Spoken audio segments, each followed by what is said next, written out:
But, trying to have coordination and synergy between the West African countries.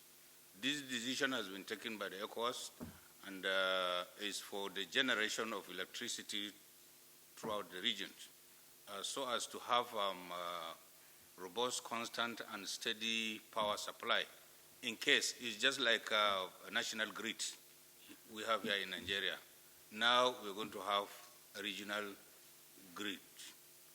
In case there's a failure in any of the country, so they are there to augment. What's our part in this? We're supposed to give some money? Yeah, it's the money. It's a contribution, it's a donation. You have to run an organization. When you create something, you have to fund it. And it's part of the fund that every country has to give a contribution. Nigeria contribution this time around is about $2 million. Works and housing. I'd want to report that he presented a memo which was approved in council today for the award of a contract for the reconstruction of the Apapa Shoki-Ojota Expressway Section 2, which is Beachland Interchange, an 8.1 kilometer stretch. You will recall that in 2018, the federal government approved an award of contract to Dangote Industries for the sum of 72 billion naira. But at the time the award was made, there was this section 2 of the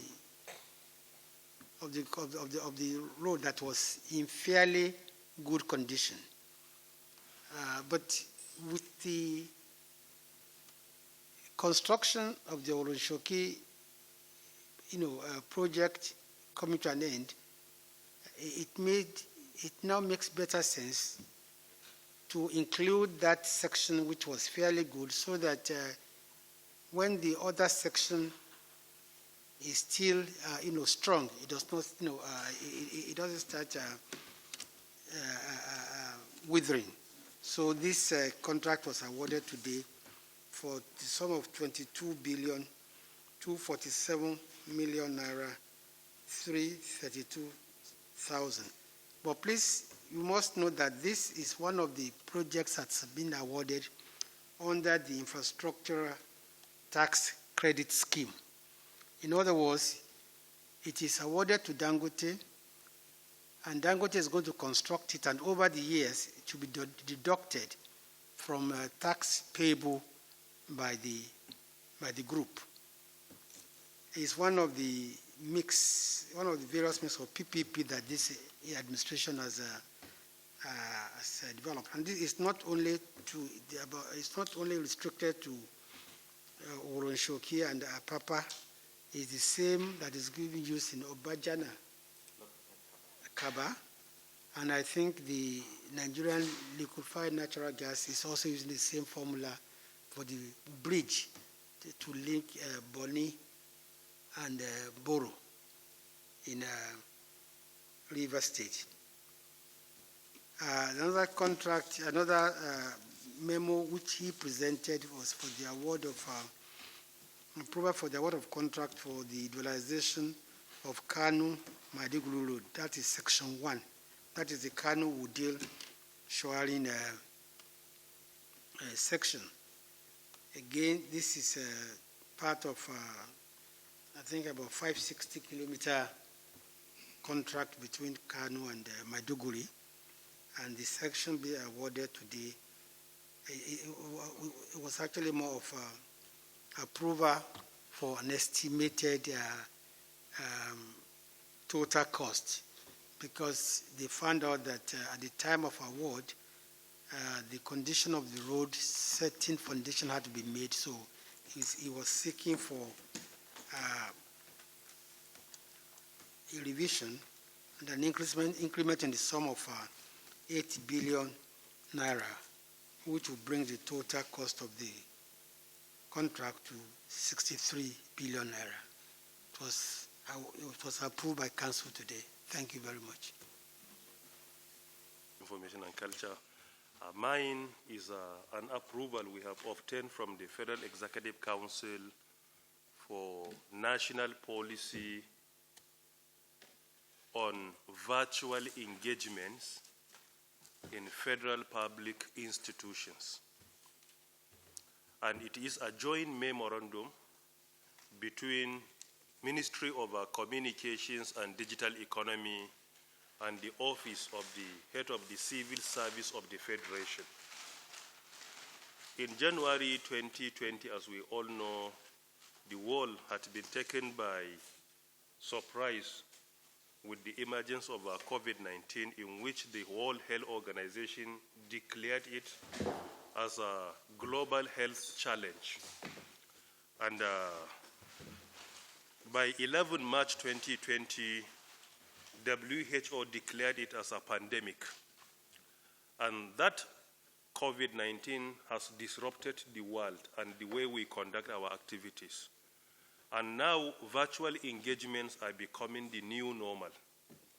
It is because of this that we came up with a memo that will institutionalize virtual engagements in federal public institutions in order to make sure that even after COVID, virtual engagement is recognized by the federal government of Nigeria as a way of communication or a medium of communication. It is because of this we came up with this memo. And secondly, as in the memo, many ICT institutions have a role to play.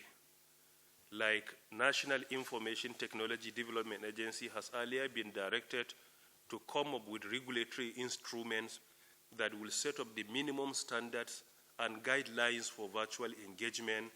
That minimum standard will accommodate hardware requirements, software requirements, the category, the cybersecurity, and many more.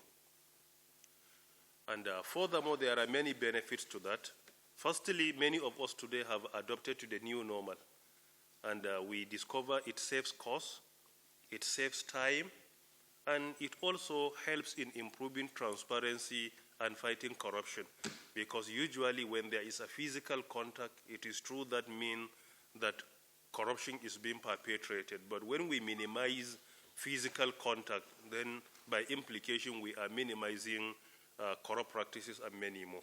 So it is because of this to have a document in place, a policy in place. That is why we got the approval of national policy for virtual engagements in the public, federal public institutions. Prior to that, we had some policies that were being used, like our National E-Government Master Plan, National Cloud Computing Policy. Most of the issues we were relying on were in different document policy and subsidiary legislation. But with this policy now, we have a comprehensive document in one place that will accommodate the entire policy of a virtual engagement in federal public institution. So this is in summary what the memo is all about. Thank you. Minister of Information. We presented a memo for the supply, deployment, installation, testing, and commissioning of security equipment for the 7 railway stations across the Federation, namely Idu, Rigasa, Jere, Kubwa, Kaduna, and Kano, in favor of Messrs. Advonics Services Nigeria Limited in the sum of 1,208,325,464 naira 60 kobo, inclusive of 7.5% tax, with a completion period of 12 months. Thank you. Thank you, ma'am. Can I just speak to the Honorable Minister for Communications? Information.